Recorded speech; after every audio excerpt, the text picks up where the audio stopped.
Sudah, Ustaz. Oke, baik. Ustadz mulai dulu, nggih. Siapkan kopi, teh, atau cemilan, boleh. Alhamdulillah.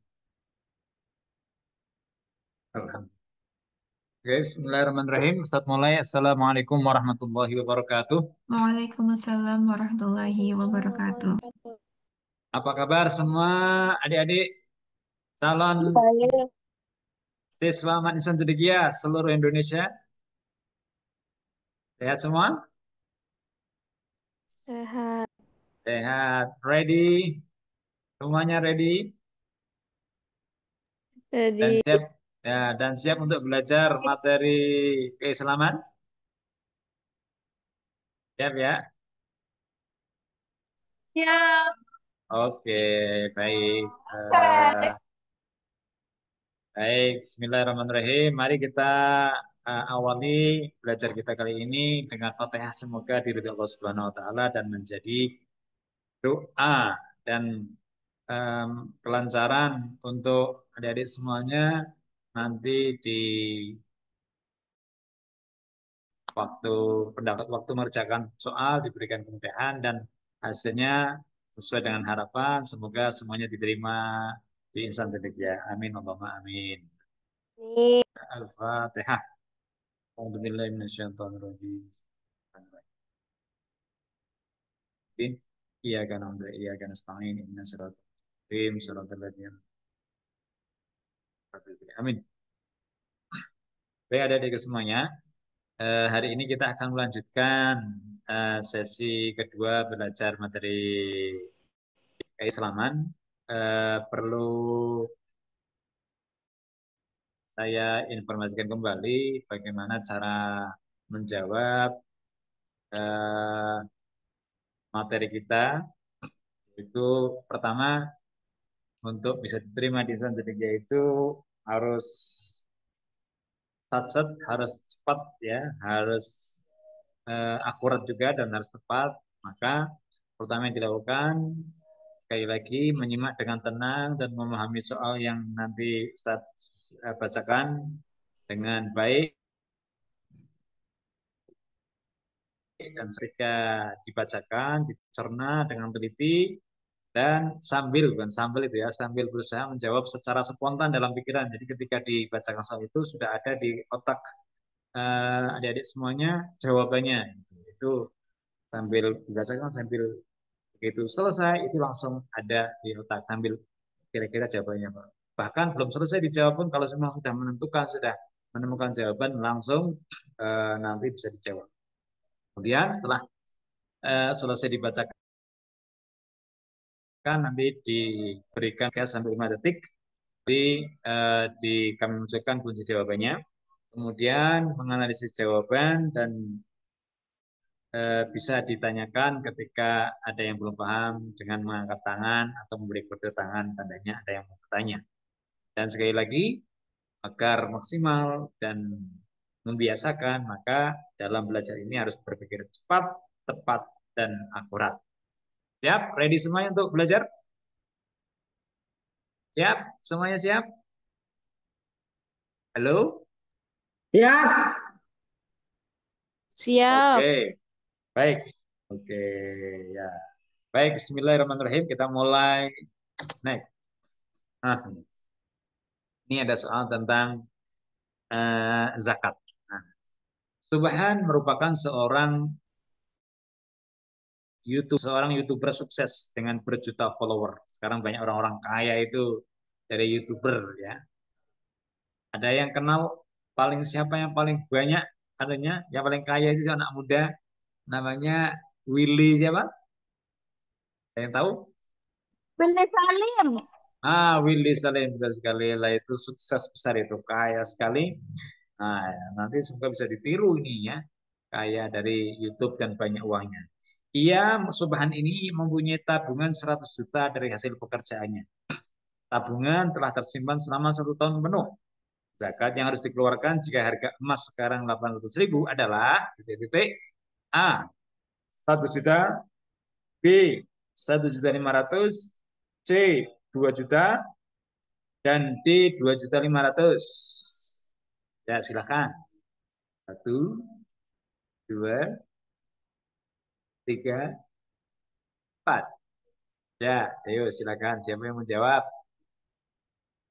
Nah, oke. Deng, belum ada. Sudah selesai. Oke. Untuk menjawab soal ini, harus tahu pola sistem perhitungan zakat. Sistemnya sebagai berikut. Jadi, dalam zakat itu ada syarat-syaratnya. Yang pertama, kalau orang jelas muslim, berakal, mukallaf, dan mampu ya, mampu punya harta yang sesuai dengan nisabnya. Nah, syaratnya itu hartanya harus halal, hartanya harus halal. Kemudian hartanya itu sudah dikelola sudah selama 1 tahun, namanya haul, ya, namanya haul. Jadi harus 1 tahun. Kalau belum 1 tahun, tidak berkewajiban untuk mengeluarkan zakat, ya, tidak wajib. Kemudian harus sudah sampai 1 nisab. Nah, nisabnya itu berapa? Nah, nisabnya itu zakat itu adalah seharga. Kalau zakat mal, zakat itu macam-macam. Nanti ada zakat ternak, ada zakat tanaman. Contoh pertanian. Kalau pertanian itu nanti juga beda ketentuannya.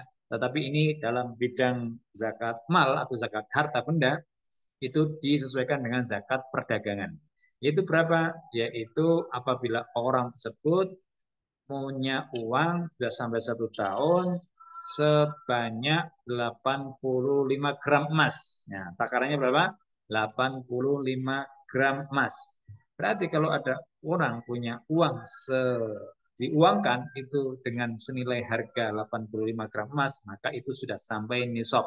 Nisab itu adalah batasan orang itu berkewajiban untuk mengeluarkan zakat. Kalau contohnya hanya masih 70 gram uangnya, berarti belum berkewajiban zakat. Tapi kalau sudah lebih dari itu, maka berkewajiban zakat. 85 gram emas. Nah, di sini tabungan tersimpan selama 1 tahun, zakat harus dikeluarkan. Harga emasnya 800.000. Maka 800.000 itu eh, dikalikan 800.000 bila dikalikan menjadi 85 gram emas, berapa kira-kira jumlahnya? Yang tahu? Ayo matematika. 800.000 kan 1 gramnya. Berarti kali 85 gram emas. Ayo berapa jumlahnya? Ada yang mau menjawab? Ada yang bisa? Belum ada? 680. 60, 60, 66 juta. Berarti kalau harga emas 800.000 kali 85 gram emas, maka seharga 68 juta. Jadi kalau orang sudah punya uang di tangan itu 68 juta, maka dia sudah sampai batas nisab. Bila emasnya harganya itu 800 ya, maka dia berkewajiban untuk mengeluarkan zakat. Ya. Tahu nggak sekarang harga emas berapa? Harga emas sekarang hari ini Ustaz cek itu 2.490.000. Oh ya, hari ini bayangkan 2.400 apa 2.490.000. Nah, itu bila dikali 85 berapa sekarang? Ayo, ada yang bisa ngitung? Itu 204.000 ayo 211.650.000. Wah, bila dikalikan itu ya. Ini. Jadi bila sekarang kalau punya uang 211.650.000 maka itu sudah kewajiban zakat. Nah, itu dengan harga emas sekarang ya. Itu. Maka dari itu ya, maka apabila sudah mencapai nisabnya wajib dikeluarkan zakatnya 2,5%. Ya, wajib dikeluarkan zakatnya 2,5%. Nah, itu zakat yang harus dikeluarkan. Ya. Nah, pertanyaannya berarti kalau dari soal ini 1 gramnya 800.000 berarti 68 juta, maka dia sudah berkewajiban zakat belum? Halo, mohon di mute.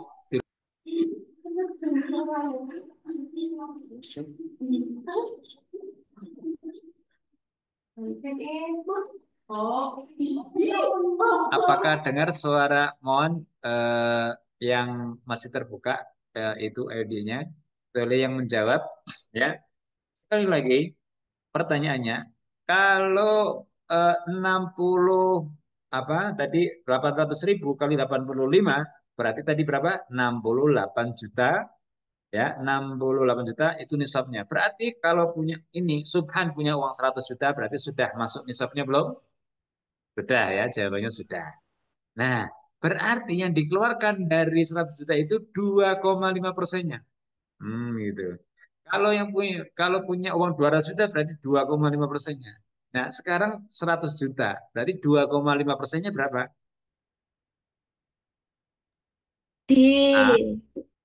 jawabannya adalah apa? D. D. Ya, betul sekali. Jawabannya adalah D. 200. 2.500.000. Kalau punya uang 100 juta, yang dikeluarkan 2.500.000. Nah, kalau punya uang 200 juta, berarti yang dikeluarkan berapa? 5 juta. Kalau 200. Kalau punya 400, berarti yang dikeluarkan berapa? 10 juta. Begitu terus kelipatannya. Jadi yang dikeluarkan itu adalah 2,5%-nya dari setelah mencapai apa nisabnya, yaitu sesuai dengan harga emas pada waktu ini soal dibuat harga emas masih 800.000. Sekarang sudah 2.490.000. Nah, gitu ya. Jadi jawabannya adalah D, tepat sekali. Nanti bisa apa disesuaikan dengan soalnya. Ya. Pokoknya patokannya gitu. Eh, apa kodenya atau apa kode etiknya ataupun prosesnya adalah sebagai berikut. Jadi sekali lagi 65 gram emas takarannya diuangkan berapa, kemudian kalau uangnya sudah sampai sebulan nisab maka berkewajiban zakat. Berapa zakatnya? 2,5%. Pertanyaannya, kalau contoh soal ini, kalau belum sampai satu nisab dikeluarkan, apa itu namanya? Maka yang dikeluarkan itu kalau kurang dari satu nisab, maka namanya sodakoh, bukan zakat. Nah, gitu kan. Walaupun 2,5%. Contoh kalau di sini 100 juta, punya uang tadi kan 68 juta, punya uangnya 50 juta, berarti 50 juta kan belum satu nisab, tapi pingin mengeluarkan anu ya 2,5%. Iya, boleh. Itu namanya sodakoh. Kenapa? Zakat. Tidak istilah. Begitu? Oke. Kita lanjut. Atau yang ada bertanya tentang hal ini? Jelas nggih? Hmm. Kalau jelas kita lanjut. Oke. Soal selanjutnya. Sebagai seorang Islam, tentunya wajib mengetahui rukun iman. Utsman adalah seorang Muslim menjalankan perintah Allah dan menjauhi larangannya. Utsman adalah seorang Muslim yang taat menjalankan perintah Allah dan menjauhi larangannya. Perilaku Utsman sebagai seorang Muslim yang sesuai dengan definisi iman adalah A. Beristiqomah untuk melaksanakan sholat 5 waktu untuk ketenangan diri. B. Beristiqomah untuk melaksanakan sholat 5 waktu untuk masuk surga. C. Beristiqomah untuk melaksanakan sholat 5 waktu agar disayang Allah. Dan D. Beristiqomah untuk melaksanakan sholat 5 waktu sebagai bukti penghambaan kepada Allah Subhanahu wa Ta'ala. Jawabannya silakan dipikirkan 1, 2, 3, D. 5. Ya, D. D. D. Ada yang B. D. Terus ada yang apa lagi? Ada lagi? Oke. Baik. Kita cek jawabannya apa? Apakah sama dengan B? Jawabannya adalah D. Ya. Jadi ini kenapa jawabannya D? Kita analisis. Ya, pertama, Utsman yang tadi itu taat tadi itu kalau hanya dengan definisi iman kemudian dia sholat tujuannya untuk ketenangan diri itu berarti untuk keperluan diri ya untuk pengobatan diri bukan sholat. Kalau sholat niatnya gimana? Contoh sholat ini isya ini sekarang ya. Sholat fardhu isya'i arba rakaatin mustaqbilal qiblati adaan lillahi ta'ala. Karena saya melaksanakan adaan lillahi ta'ala. Karena Allah, bukan karena untuk ketenangan diri. Gitu kan. Jadi, kalau ketenangan diri itu mendapatkan ketenangan itu faedahnya atau itu adalah eh, salah satu dampak ya, salah satu manfaat. Nah, itu dari melaksanakan sholat, iya, tetapi bukan tujuan. Karena sholat itu tujuannya adalah lillahi ta'ala, sesuai dengan D tadi itu. Beristiqomah melaksanakan sholat lima waktu sebagai bukti penghambaan kepada Allah. Penghambaan kepada Allah itu kan karena Allah, bukan karena yang lainnya. Termasuk tidak B, yaitu untuk masuk surga. Tidak, kita sholat itu bukan untuk masuk surga, bukan. Tapi kita sholat itu untuk sebagai apa bukti kita itu hamba Allah Subhanahu wa taala, ya maka kita harus taat apa yang diperintahkan oleh Allah karena kita sholat karena Allah, bukan karena masuk surga untuk masuk surga atau bukan karena disayang Allah Subhanahu wa taala agar disayang kita sholat. Enggak, itu kita menuruti apa sebagai hamba karena ikhlas lillahi taala. Adapun kalau sholat kita akan mendapatkan ketenangan diri. Kalau sholat lima waktu insya Allah kita akan masuk surga. Ya, bagaimana hadis awwalu ma yuhasabu indallahi yaumil qiyamati as-shalah, besok pertama kali yang akan dihisab di hari kiamat itu paling pertama adalah tentang sholat. Kalau sholatnya baik, bagus, insya Allah surga langsung. Gitu ya. Permasalahan-permasalahan yang lain, soal-soal yang tidak ditanyakan, tidak dihisab karena sholatnya udah bagus. Nah, gitu ya. Itu berkah daripada sholat, keistimewaan daripada sholat berarti tambahan, tetapi bukan tujuan. Nah, gitu ya. Dan juga bukan karena disayang. Sudah pasti kalau kita rajin sholat, insya Allah kita selalu disayang Allah, itu pasti. Tapi ingat, bukan itu tujuan. Karena kita menyembah Allah lillahi ta'ala. Karena Allah. Ikhlas karena Allah. Bukan karena yang lain. Maka jawabannya adalah D. Ya. Baik, kita lanjut. Wah, ini ada soal yang cukup panjang. Menjelang Ramadan, Andi diutus kantornya tugas keluar kota. Ia berharap malam sahur pertama sudah berada di rumah. Realitanya, tugas yang diberikan pimpinan belum selesai ia kerjakan. Dan ia harus menginap di salah satu hotel yang dekat dengan tempat kerja. Ia pun harus sahur pertama di hotel tersebut. Mayoritasnya bisa di-mute dulu. Ya, eh, mohon maaf bisa di-mute dulu ya untuk agar soalnya bisa terdengar sama kawan-kawan semuanya yang belajar dengan baik. Ya, kami ulangi sedikit. Ia pun harus sahur pertama kali di hotel yang mayoritas penduduknya non-Islam, non-Muslim. Karena tinggal di hotel, Andi meminta pegawai hotel untuk membangunkannya ketika waktu sahur tiba. Benar saja, ketika waktu sahur, Andreas, pegawai hotel, membangunkannya dan menyiapkan makanan untuk sahur. Andi pun bertanya ke Andreas, apakah kamu juga berpuasa? Andreas menjawab bahwa ia beragama Kristen dan tidak berpuasa. Ah, saya sudah terbiasa menyiapkan sahur dan buka, Bapak. Saya juga biasa melakukannya di kampung, ujar Andreas dengan senyum.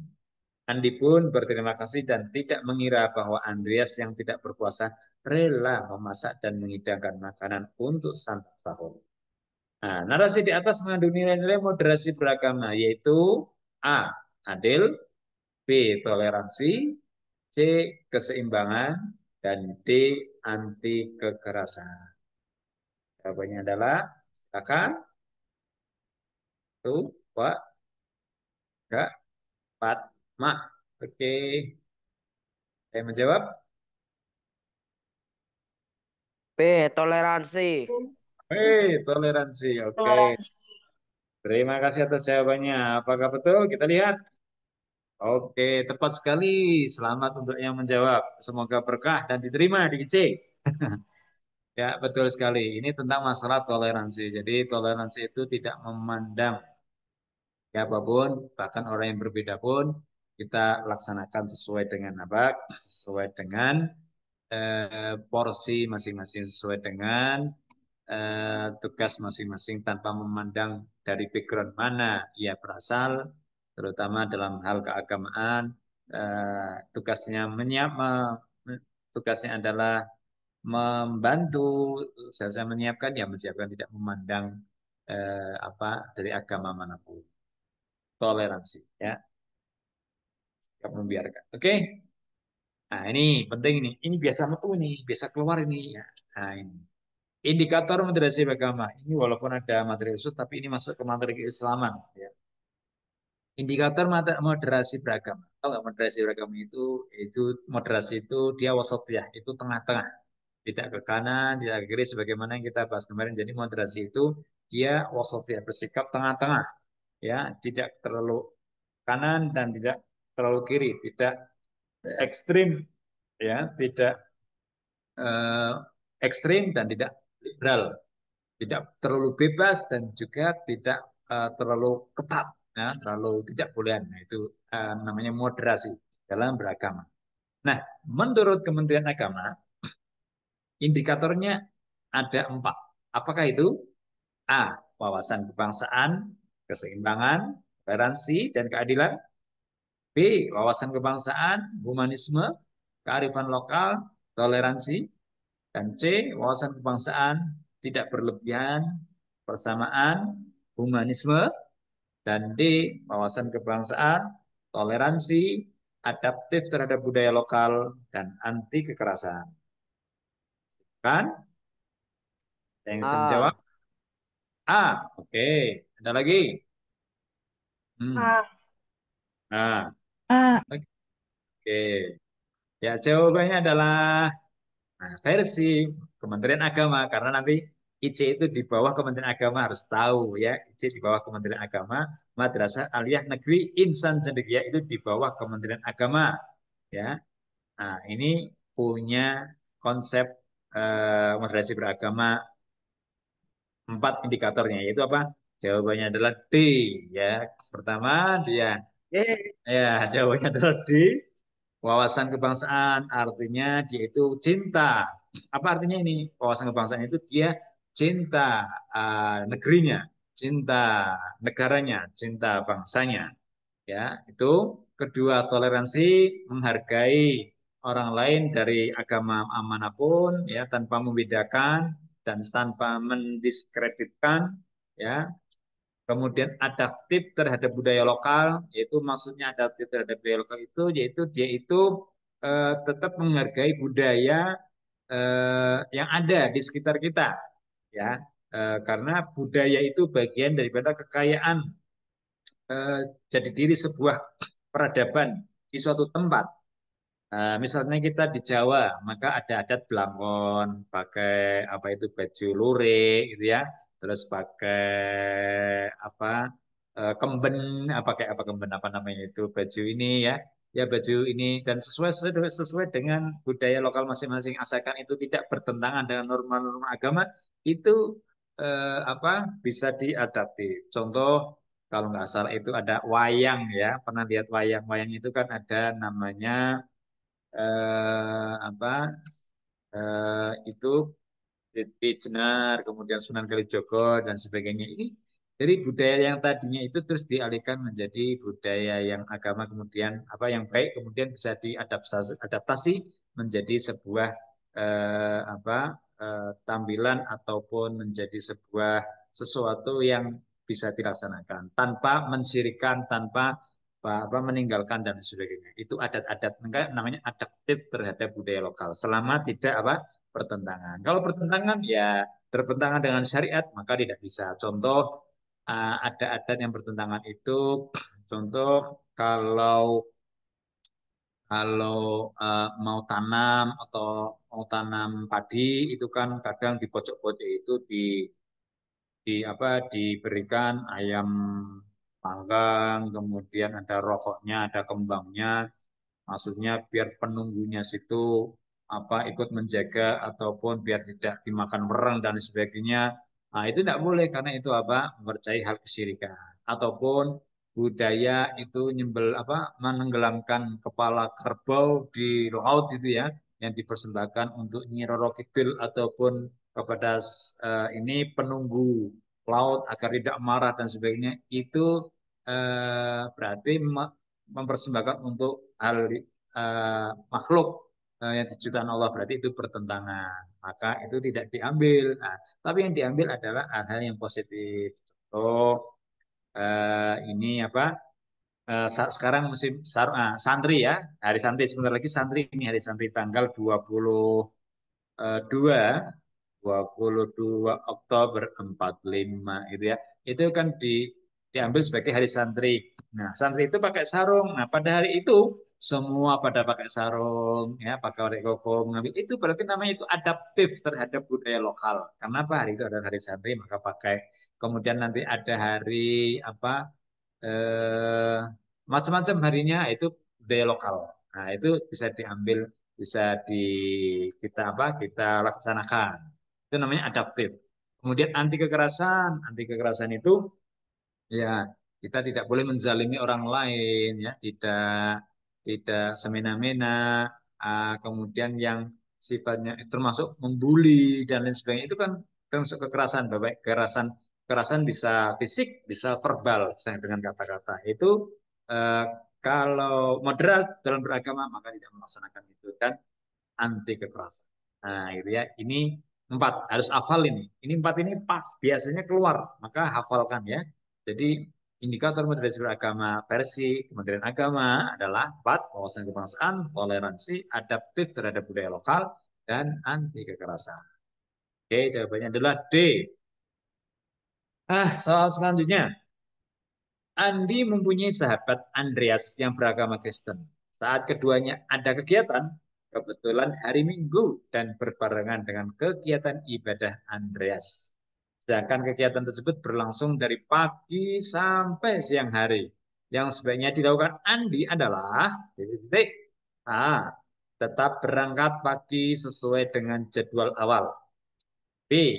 Tidak berangkat karena Andreas juga tidak berangkat. C. Memberikan tawaran ke Andreas. Apa masih mau bersahabat dengan Andi? Dan D. Memberikan kesempatan Andreas untuk beribadah baru kemudian pergi ke tempat kegiatan. Ya, enggak. D. Jawabannya adalah D. Handphone nabung D. hari ini. Mun. Oke, kita D. lihat D. Oke, D. ya. Hmm. Anda sudah menjawab sesuai dengan yang di pikiran masing-masing. Apakah cocok dengan yang di sini? Jawabannya adalah D, ya. Memberikan Anda untuk beribadah baru kemudian pergi ke tempat. Kenapa? Kenapa?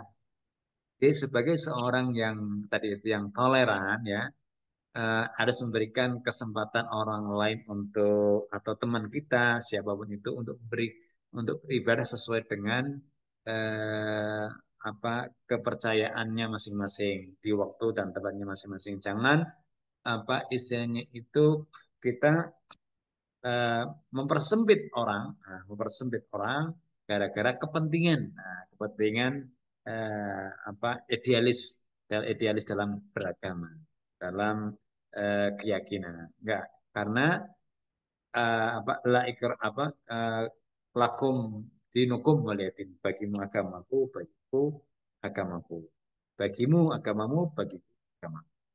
Nah, maka konsep apa tetap apa istilahnya beribadah, memberikan kesempatan beribadah untuk Mas Andreas tadi itu merupakan jawaban yang tepat sebagai seorang Muslim yang penuh toleran tadi itu.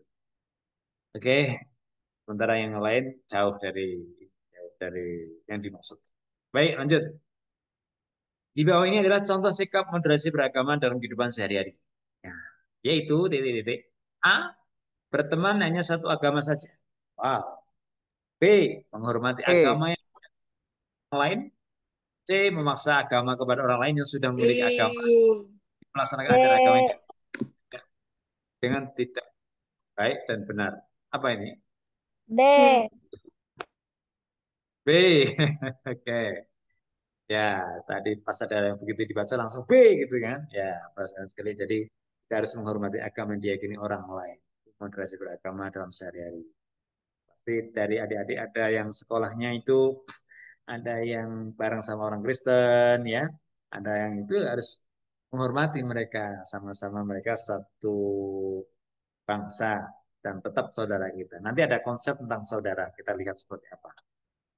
Oke, nah ini sekarang ada hadis nih, ya ada hadis dari Nabi SAW tentang eh, apa tentang realita di atau konsep dalam moderasi beragama. Diriwayatkan Imam At-Tirmidzi, beliau Rasulullah SAW pernah mengatakan, betapa indahnya engkau wahai negeriku, kota Mekah. Jadi Nabi itu pernah diusir, ya. Ini cerita kenapa ada Nabi berkata ini. Nabi itu pernah diusir, artinya Nabi itu pernah kan mau dibunuh, kemudian dia terpaksa harus hijrah meninggalkan Mekah dan pergi ke Madinah. Padahal Mekah itu adalah kota kelahiran Nabi dan yang sangat ia cintai. Maka beliau hingga sampai berkata begini, betapa indahnya engkau wahai negeri kota Mekah, betapa saya sangat cinta kepadamu. Seandainya kaumku tidak mengeluarkanku darimu, tentu saya tidak akan bertempat tinggal selain dirimu. Nah, ya, jadi Nabi itu sangat cinta Mekah, tapi karena diusir, bahasanya kalau kalau nggak mau dibunuh maka dia harus berhijrah, harus meninggalkan. Istilahnya aslinya Nabi pengen tetap di Mekah. Nah, sehingga keluar kata-kata sabda beliau tadi. Nah, kalimat tersebut keluar dari Rasulullah saat diperintahkan untuk hijrah dari Mekah ke kota Yasrib, yaitu Madinah. Nama nama Madinah itu sebelumnya dinamakan Madinah itu namanya kota Yasrib. Artinya baik. Yasrib itu wangi, baik. Seraya berlinang air mata, Rasulullah sangat terpaksa meninggalkan negeri tempat tumpah darah.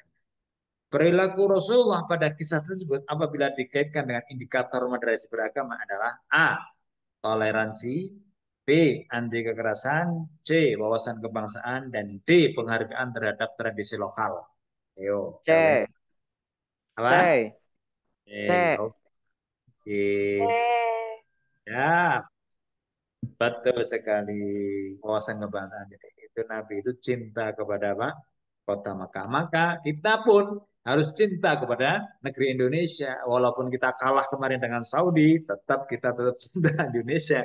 Ya, kita kan baru kemarin 3-2 ya, bola ya. Makanya wah, kita sebagai wujud apa wawasan kebangsaan dan cinta tanah air, ya kita bela Indonesia itu walaupun kalah.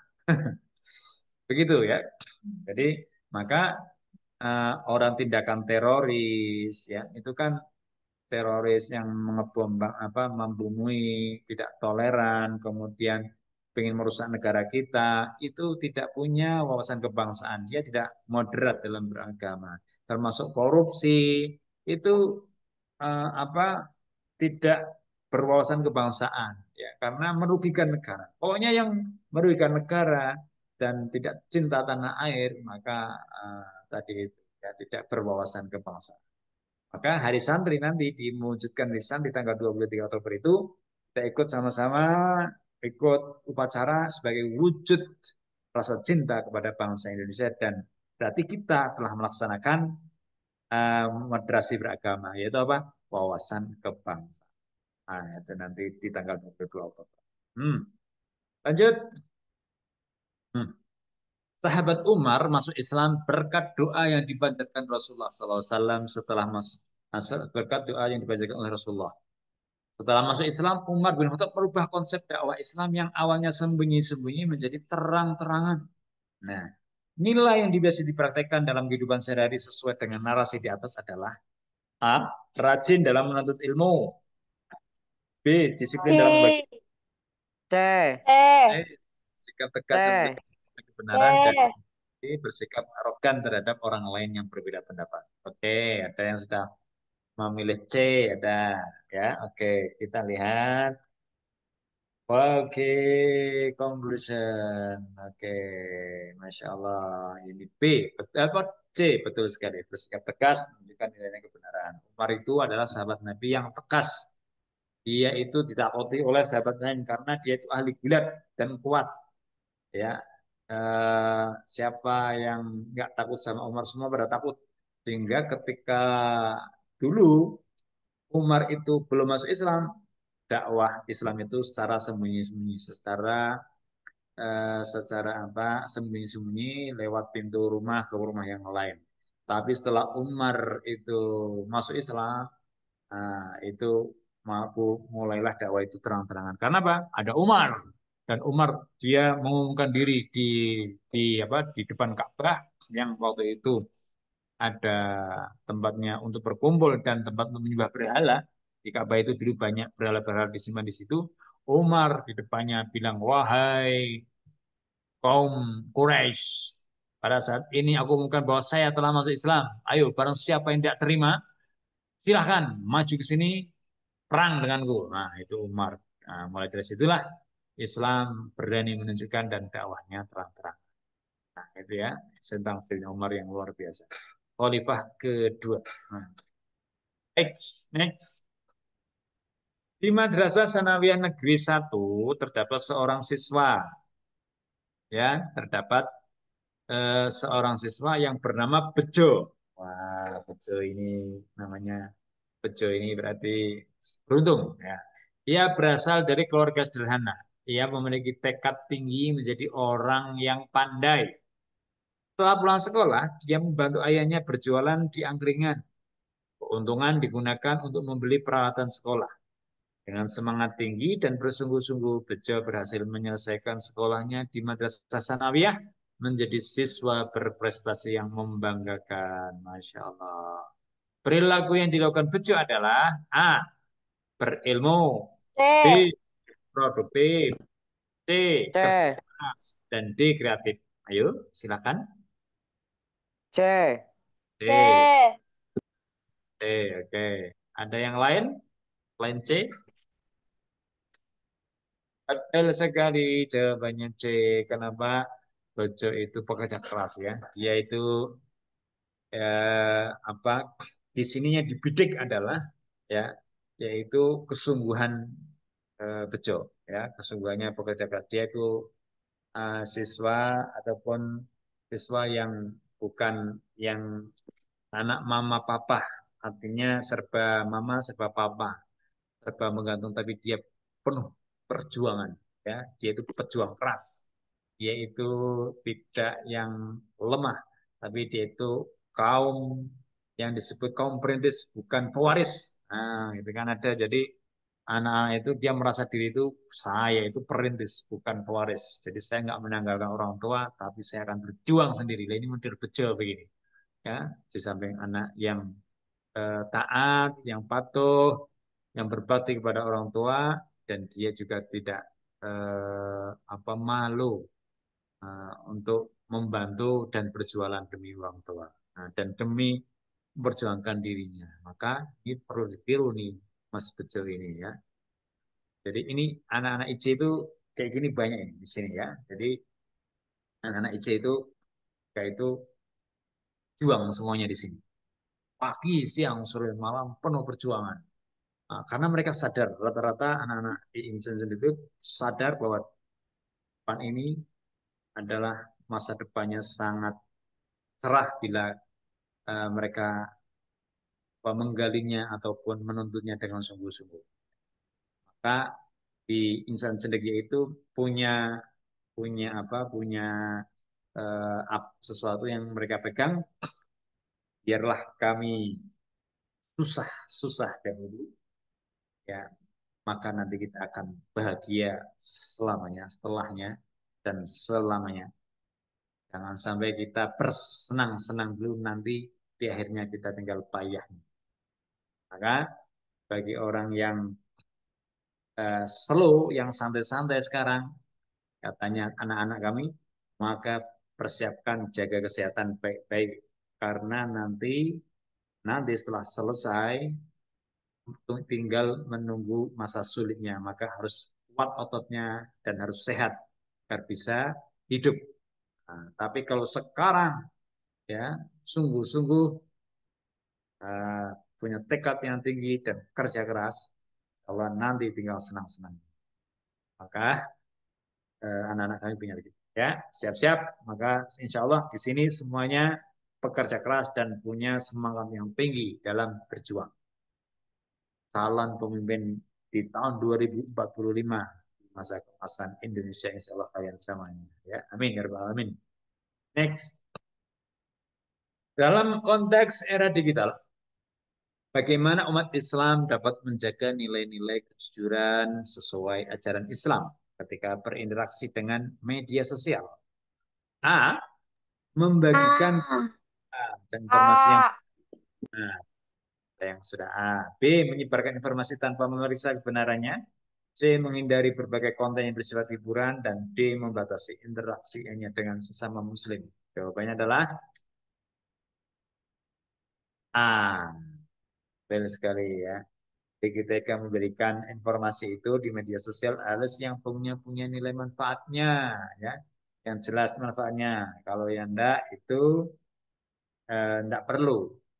Ada hadis Nabi itu min husni islamil mar'i tarkuhu ma la ya'ni. Jadi salah satu nilai kebaikan seseorang itu meninggalkan hal-hal yang tidak penting. Nah, gitu ya. Maka yang tidak bermanfaat itu tinggalkan. Kemudian membagikan berita juga harus sudah manfaat itu salah satunya yang sudah terverifikasi ya. Kebenarannya sudah di sudah teruji, jangan yang belum jelas kemudian di share jadi hoax nanti ya. Maka memverifikasi sebelum bagiannya dan adalah cara menjaga kejujuran. Adapun tanpa memeriksa kebenarannya ini yang lebih bahaya, bisa menyesatkan orang. Pernah dulu ada yang nge-share seorang tokoh diinfokan di situ telah meninggal dunia, semua pada nge-share, ternyata orangnya masih hidup. Nah, ini kan padahal yang keluarganya ataupun siapa kan sudah tangisan, ataupun yang muridnya kan sudah segera pengen ke sana, pengen takziah, ternyata hoax. Karena di mana udah di-share, makanya perlu diverifikasi. Apa? Itu kalau berita tentang biasa, tapi kalau tentang kehormatan ataupun tentang hal yang lain penting itu kan bisa menyesatkan dan bisa merugikan orang. Nah, membagikan bersifat hiburan tadi masuknya hal yang kurang penting ya, kemudian batasi interaksi hanya dengan sama muslim ini juga berarti tidak moderat ya, tidak moderat, maka jawabannya adalah A. Lanjut, terdapat perbedaan pendapat ulama tentang penggunaan aplikasi pinjaman online ya. Ulama berbeda pendapat berdasarkan prinsip dalam muamalah Islam, ini ekonomi syariah ya. Berdasarkan prinsip dalam muamalah Islam, langkah mana yang sebaiknya diambil? A. Menghindari seluruh jenis pinjaman untuk mencegah riba. B. Mengkaji legalitas pinjaman online dan memastikan tidak ada unsur riba. C. Meningkatkan penggunaan pinjaman online karena kemudahan akses. Dan D. Menggunakan pinjaman online hanya jika dalam kondisi darurat.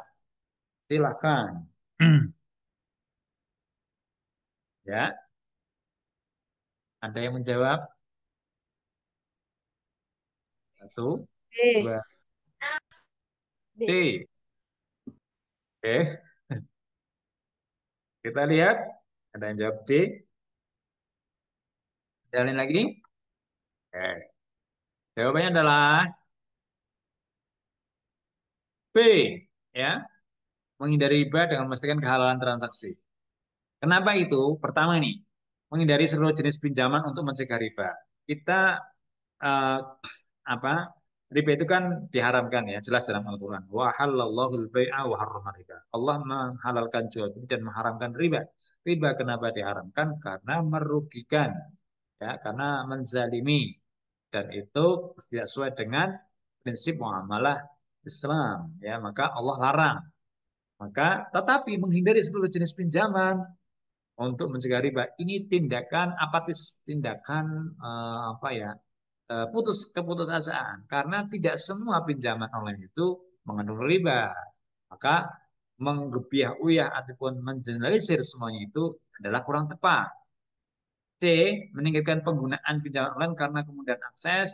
Ini belum malah meningkatkan pinjamannya, karena melihat kemudahannya, tidak melihat bagaimana dari segi unsur kehalalannya atau dari segi hukum Islam belum masuk di dalam C, maka tidak tepat. D. Menggunakan pinjaman online hanya jika dalam kondisi darurat. Ini darurat, namanya darurat itu bukan yang idealis. Di sini yang dimaksud adalah yang diinginkan di idealis. Seperti apa kode idealisnya ataupun kepastiannya dalam muamalah syariah? Maka pinjaman online itu sekali lagi tidak semuanya mengandung riba, tapi ada yang halal. Maka untuk memastikan kita berinteraksi dengan itu, mengkaji dulu legalitasnya pinjaman online tadi itu benar apa tidak, atau abal-abal atau tidak. Nah, kalau memang benar dan memang dapat dipertanggungjawabkan dan tidak ada unsur riba, maka itu boleh. Nah, maka jawabannya adalah B. Menghindari riba dengan memastikan kehalalan transaksi. Boleh apa halal enggak? Kalau halal ya boleh kan itu. Jadi Islam itu kan tidak apa ya, tidak bertentangan dengan kemajuan peradaban, kemajuan teknologi dan sains. Itu kan Islam itu tidak bertentangan, tetapi selalu selaras. Sains itu berjalan dan Islam itu punya punya kode-kode etik atau punya aturan-aturan, prinsip-prinsip dalam Islam yang insya Allah semuanya itu dalam Islam itu baik semuanya, nilai-nilai kebaikan. Karena apa yang pada prinsipnya dalam Islam itu, apa yang dianjurkan atau apa yang diperintah oleh Islam itu pasti memuat nilai positif, ya, nilai manfaat, ada nilai plusnya. Tetapi yang dicegah, yang dilarang, yang tidak diperbolehkan di sana itu biasanya adalah mengandung unsur-unsur yang tidak baik, yang negatif, yang ada dampaknya buruk. Nah, maka dilarang. Nah, seperti riba dilarang, jual beli diperbolehkan karena saling menguntungkan. Nah, gitu. Apapun itu pokoknya. Apa yang ada dalam Islam yang disuruh pasti ada nilai positifnya. Yang dilarang maka mengandung unsur negatif. Maka ini harus memastikan. Nah, jawabannya adalah D. Lanjut. Jadi berapa waktunya ini? Masih 19:48 ya, tinggal 12 menit lagi. Bagaimana umat Islam dapat menerapkan konsep ukhuwah Islamiyah di tengah masyarakat majemuk Indonesia? A. Dengan hanya mempererat persaudaraan dengan sesama muslim. B. Dengan menjalin hubungan baik dengan seluruh umat tanpa membedakan agama. C. Dengan memprioritaskan kepentingan umat Islam dalam segala urusan. Dan D. Dengan membatasi interaksi sosial dengan non-muslim. Silakan. Oke, ada lagi? Baru satu orang. Ustadz mau tuh dua. Dua lagi. Ada tiga. Yuk, ada lagi. Ada yang berani menjawab selain Mbak tadi? Satu. B. Ya, tadi ada. Ya, ada lagi. Yuk, satu lagi. Coba berpikir cepat, tepat, dan akurat. B. Apa? B. B. Oke, baik. Kita buktikan. Jawabannya adalah baik, bagus sekali. Ya, jawabannya adalah B. Jadi konsep ukhuwah dalam eh, agama kita ini ada tiga. Ukhuwah itu kan saudara ya, persaudaraan. Persaudaraan itu ada tiga konsep. Ini yang ada soal apapun ini kalau tentang ukhuwah mengacu kepada tiga ini. Yang pertama adalah ya, yaitu ada namanya tingkatan ukhuwah ukhuwah yang paling utama, paling tertinggi yaitu namanya ukhuwah basyariah. Ya, ukhuwah basyariah yaitu persaudaraan antar manusia. Semua selagi itu manusia, selagi itu atau ukhuwah insaniyah, ya. Selagi itu manusia, maka itu harus itu adalah saudara kita. Nah, gitu. Itu adalah saudara kita. Mau jenisnya apa, mau agamanya apa, mau bangsa dari mana, tinggalnya di mana, selagi itu namanya manusia. Contoh tinggal di tengah hutan, ya. Tapi dia masih manusia, itu adalah saudara kita. Dan ini merupakan tingkat tertinggi dalam persaudaraan.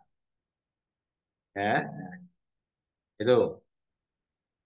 Mau agamanya apa, mau jenisnya apa, pokoknya manusia. Maka tidak boleh kita itu menyakiti seseorang walaupun dia bukan agama yang nggak sama ataupun bukan bangsa kita, tidak boleh.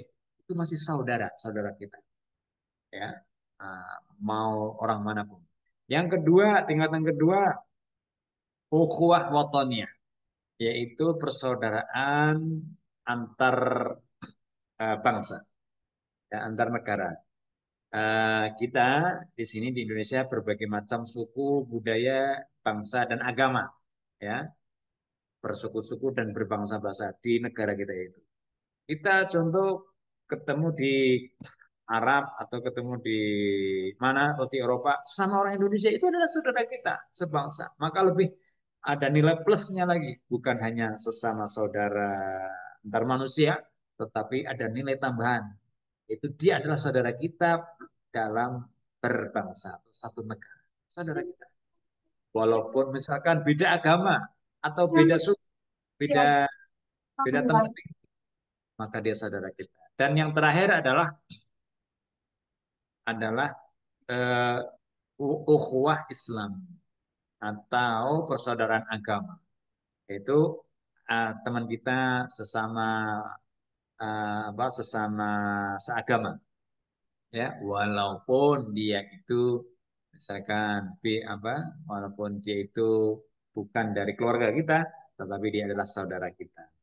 Contoh seperti teman-teman semuanya ini adalah agamanya Islam, semua itu adalah saudara. Berarti dengan ini semua yang ini adalah kita mencakup 3 ukhuwah, yaitu sudah seagama, ya, saudara seagama, dan saudara setanah air, ukhuwah watoniyah.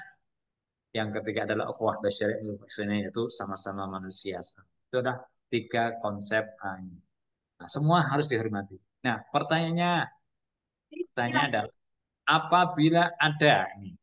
apabila ada orang misalkan di jalan, ya, ketabrak, naik, atau ketabrak, dar, jatuh, maka bagaimana sikap kita?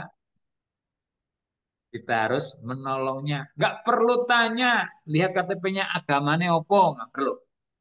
Kalau Kristen atau misalkan agamanya lainnya, kepercayaan atau apa, wah bukan agama Islam, nggak perlu kita tolong, ya, harus kita tolong. Dan juga nggak perlu lihat KTP-nya orang Indonesia atau orang mana. Kalau Indonesia ditolong, nggak perlu, semua harus ditolong. Maka dahulukan selagi dia manusia, siapapun jenisnya harus kita tolong. Nah, itu namanya saudara kita. Dan itu merupakan yang tertinggi. Itu ukhuwah. Urutannya adalah paling tertinggi ukhuwah basyariah atau ukhuwah insaniyah, persaudaraan manusia. Kemudian yang kedua ukhuwah watoniyah, ukhuwah saudara sebangsa, dan yang paling terkecil adalah ukhuwah Islamiyah, yaitu saudara seagama. Jangan dibalik. Kalau dibalik, yang pertama itu adalah ukhuwah Islamiyah. Kalau tadi itu lihat orang tertabrak, akan dilihat dulu KTP-nya apa, ya. Oh, orang Indonesia oke. Kemudian saat satu sebangsa oke. Tapi kalau kok KTP-nya itu KTP-nya kalau orang Kristen, nggak kita tolong, lah ini berarti salah. Berarti dia tidak memperhatikan. Maka yang paling tinggi adalah ukhuwah basyariah, ukhuwah watoniyah, dan ukhuwah Islam. Nah, maka dengan menjalin hubungan baik dengan seluruh umat tanpa membedakan agama ini adalah penerapan konsep ukhuwah Islamiyah di tengah majemuk.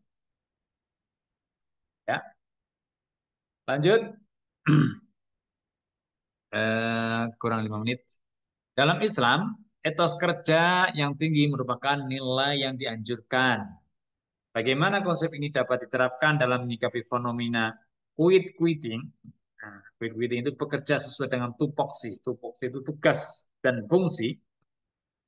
Tugas pokok dan fungsi. Nah, jadi dalam bekerja itu kan ada tugas pokok dan fungsi kita itu sebagai apa, kerjaan itu apa. Nah, itu ini quit-quitting, ya.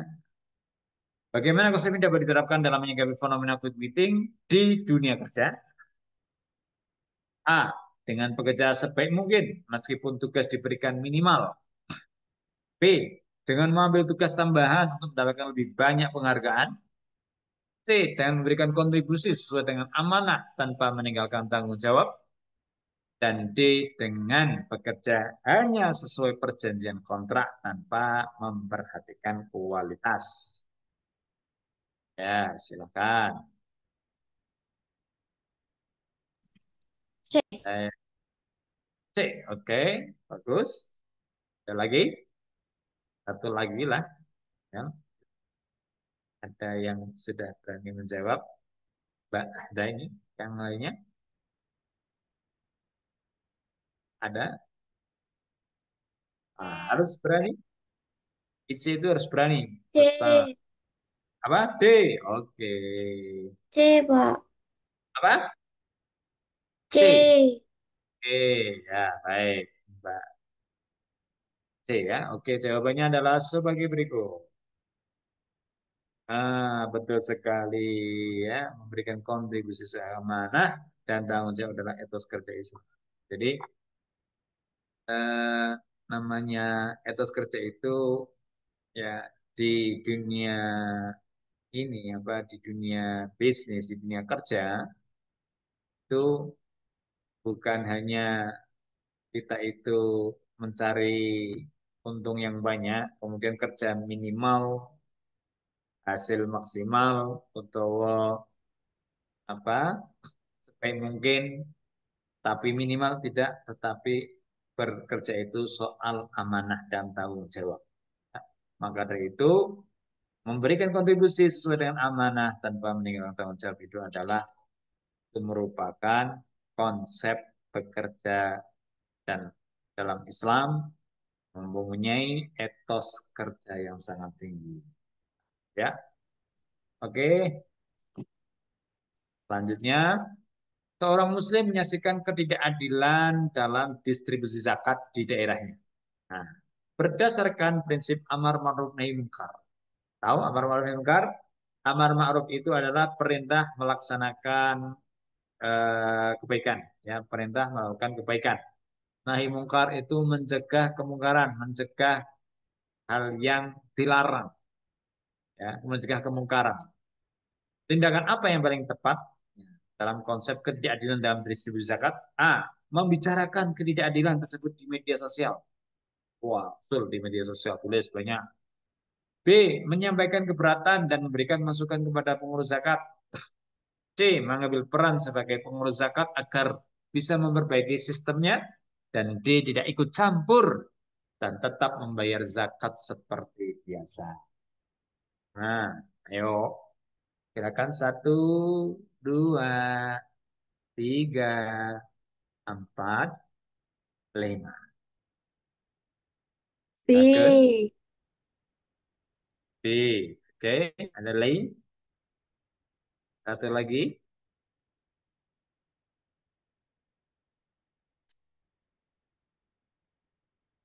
Ada yang berani menjawab?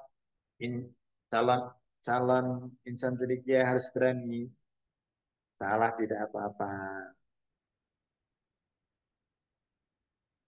Ayo, satu lagi. B. B.